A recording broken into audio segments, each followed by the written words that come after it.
Well, hello and happy, what is today? Monday. So today, studying again, continuing on in Mark, and reading through Mark. This first couple of chapters is largely about many of the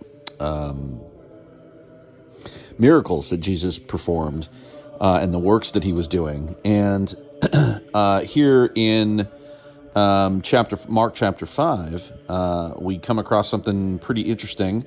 It kind of resonates with me for modern day stuff, but again, I want everybody to know, like, this is just me. These videos are just me studying, learning, trying to learn more, and like, I am by no way an expert. So, see an expert, talk to an expert, talk to whoever that your priest or whatever, and learn the details here if you're confused by it. But this one hit home for me because of a couple of things about what Jesus is working on. But the interesting aspect was that not only was Jesus preaching the gospel and healing people and performing miracles, but a lot of times he's casting out demons.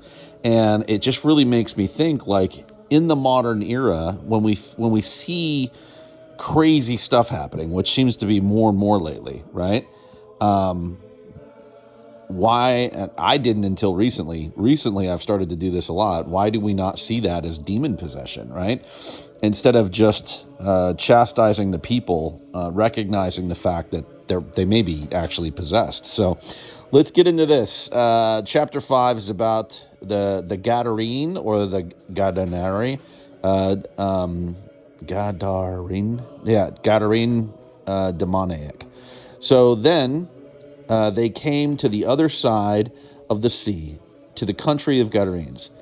And when he had come out of the boat, immediately there met him a man of the tombs, a man with an unclean spirit, who had his dwelling among the tombs, and no one could bind him, not even with chains, because he had often been bound with shackles and chains. And the chains had been pulled apart by him, and the shackles broken into pieces. Neither could anyone tame him. And always, night and day, he was in the mountains and in the tombs, crying out and cutting himself with stones.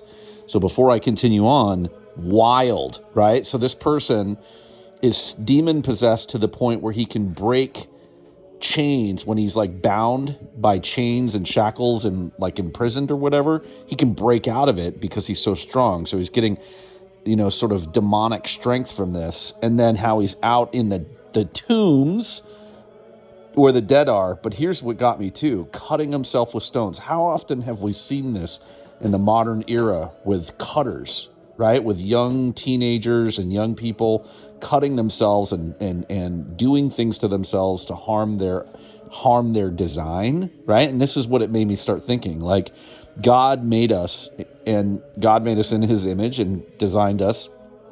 And people who are defaming that, right, whether it's cutting with stones or something else, right, they're likely demon possessed. They've got something going on that wants to damage them, which is crazy, right? So then we continue on. When he saw Jesus from afar, he ran and worshipped him, and he cried out with a loud voice and said, "What have I to do with you, Jesus, Son of the Most High God? I implore you by God that you do not torment me." So even the demon or demons worships God. So that's interesting, right? Because that's like, wait, how did that happen, right? So then we go, and we continue on. For he said to him, "Come out of the man, unclean spirit." Then he asked him, "What is your name?" And this part really hit me. And he answered, saying, "My name is Legion, for we are many." And he begged him earnestly that he would not send him out of the country. So that's wild. Okay. So this man was not possessed by one demon, but by many demons. Like, how crazy is that, right? And he says we instead of me. And then he says we are many. So this is like the whole, like, they, them mental illness, I feel like, that happens a lot with the gender confusion and whatever, is that it's likely demon possession. At least it seems like it to me, anyways. Now, a large herd of swine was feeding near the mountains.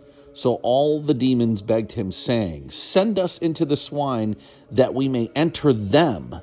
And at once Jesus gave them permission. Then the unclean spirits went out and entered the swine. There were about 2,000, and the herd ran violently down the steep place into the sea and drowned in the sea. So this is crazy to me, because this is saying, like, this is what I'm picturing, right? There's thousands of demons possessing this man, right? Causing him to just be insane.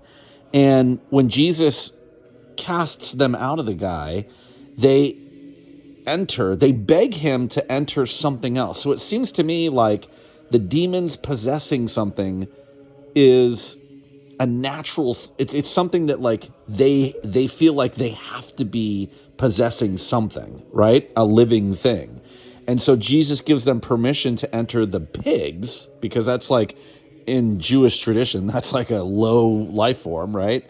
And then the pigs, as a herd, ran into the sea and killed themselves.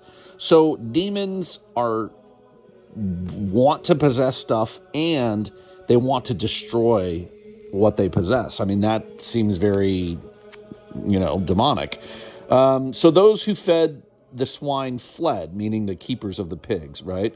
The farmers. Those who fed the swine fled, and they told it in the city and in the country that when they went out to see that it happened. Then they came to Jesus and saw the one who had been demon possessed, and that he had the legion sitting and clothed and in his right mind.